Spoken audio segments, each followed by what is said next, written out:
तर मंत्री मुरलीधर मोहोळ यांनी रवींद्र धंगेकर यांच्यावर टीका केली आहे। राजकीय अस्तित्व टिकवण्यासाठी लोक माझ्यावर टीका करतात। देवेंद्र फडणवीस यांच्या समोर अजून मुद्दा मांडला नाही, काहींनी व्यक्तिगत पातळीवर जाऊन माझ्यावर टीका केली असं म्हणत मोहोळ यांनी आता टोला देखील लगावलेला आहे। रवींद्र धंगेकर यांच्यावर त्यांनी आता पलटवार केला आहे।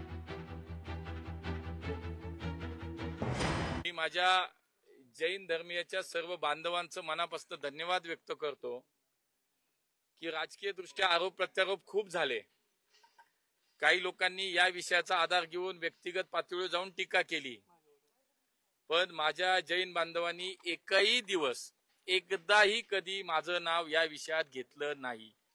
पण ज्या वेळेला मी स्पष्टपणे माझे कागदोपत्री आणि सगळे पुरावे सादर केल्यानंतर पुढे कुठेही असा विषय जैन समाजातनं आला नाही, परंतु याचा एक वेगळा गैरफायदा स्वतःची राजकीय पोळी भाजण्यासाठी, स्वतःचं राजकीय अस्तित्व जिवंत ठेवण्यासाठी काही मंडळींनी सातत्याने चालवलं।